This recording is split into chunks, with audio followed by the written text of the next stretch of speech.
Hello, એટલે કેટલા રહ્યા તમે લોકો? હા, છૂટા પૈસા લેતા આવજો ને. હા, ફટાફટ આવો, ફટાફટ. બહુ વાર કરી આને તો. આજે તો આખી રાત મોજ પડી જવાની.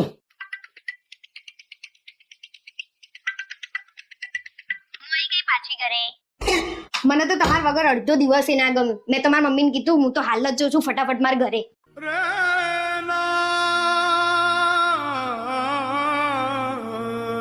અરે તું તો સાતમ આઠમ કરીને નથી આવવાની, સવારે ગઈ હાજે પાછી. કેમ હું વહેલા ઘેર આવીએ તમને ના ગમ્યું? બહુ મજા આવતી હતી એકલા રહેવાની. અરે ના રે ના, કોણ કહેજો કેટલો બધો ખુશ છો.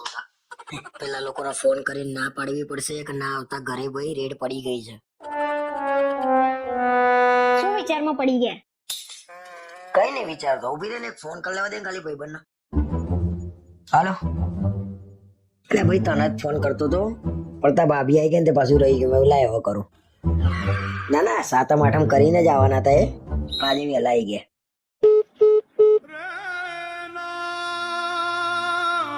કેમ આજે સાતમ આઠમ ચાલી રહ્યું છે?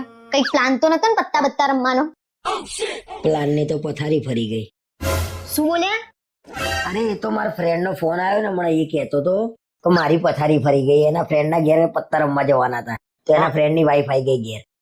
ઓ મારા વાલા, તમારા જ પ્લાનની પથારી ફરી ગઈ છે. તમે તમારા ફ્રેન્ડને એમ કહેતા હતા ને ફટાફટ આવી જા. હું દરવાજાની બહાર જ ઊભી હતી અને મને ખબર જ હતી કે તમે લોકો આ બધા નાટક કરવાના છો, એટલે હું ખાલી ખાલી એમ કહીને ગઈ 2 દિવસનું.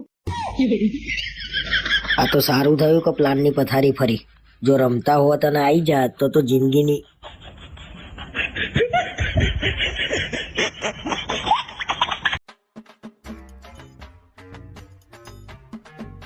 ઉઠી ગયા રાજા? ઘડિયાળમાં જોવો કેટલા વાગ્યા. કેમ કેટલા વાગ્યા? ભલે ને મોડું થાય, આજે રજા તો રાખી છે. 3 વાગ્યા બપોરના. અને આપણે શું લેવા રજા પાડવી પડે? અરે ઘરનું લગન છે, રસોડે તો બેસવું પડે કે નહીં? રસોડે કલાક કે 2 કલાક બેસી રહેવાનું હોય? આખી રાત બેસી રહેવાનું હોય? ત્યાં રસોડે બધું ધ્યાન નહીં રાખવાનું? તમારે શેનું ધ્યાન રાખવાનું હોય? તમારે રસોઈ કરવાની હોય છે ત્યાં? રસોઈ કરવા વાળા ધ્યાન રાખવાનું હોય ત્યાં.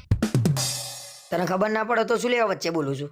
રસોડે કઈ બી વસ્તુ ખૂટે એટલે તરત લઈ આપવી પડે અમારે. રહેવા દો ને, વસ્તુ તો બાનું છે. લગન હોય ને તો અઠવાડિયા પહેલા બધી વસ્તુઓ લાવી દીધી હોય, એ બાને તમારે બહાર બેસીને ગપાટા મારવા હોય છે. સારું, અમે ગપાટા મારીએ છીએ બસ. અને હા, હું એક વાત તો પૂછવાની તમને ભૂલી જ ગઈ કે કાલે તમે રસોડે શું નવું કર્યું હતું? ના, અમે કઈ નતું નવું કર્યું. તને કોઈએ કઈ કીધું? રસોડે બેસીને તમે પત્તા રમતા હતા ને? અરે એવું નતું, ટાઈમ નતો જતો. બધા કે હેડો પત્તા રમીએ, થોડી વાર ટાઈમ જતો રહે પછી રમી નાખ્યા. પત્તા રમવાની વાત નહીં, પણ પૈસાથી પત્તા રમીએ ને એને જુગાર કહેવાય. તને કોને કીધું અમે પૈસાથી પત્તા રમતા હતા? ના માલ મને એટલે એની વાત છે. અરે જેને કીધું હોય એની. હમણાં મેં 5,000 માંગ્યા હોય તો કેટલોય ઝઘડો કર્યો હોય તમે. હારું ભાઈ, હવે નહીં રમીએ પત્તા. અને આજે રાત્રે રસોડું છે તો મારે જવું પડશે. કલાકમાં ઘરે આવી જજો, બાકી રસોડે મારા લેવાના આવવું પડે તમને. આજે વહેલા ઘેર આવી જવું પડશે, બાકી મારી ભવાઈ કરશે આ.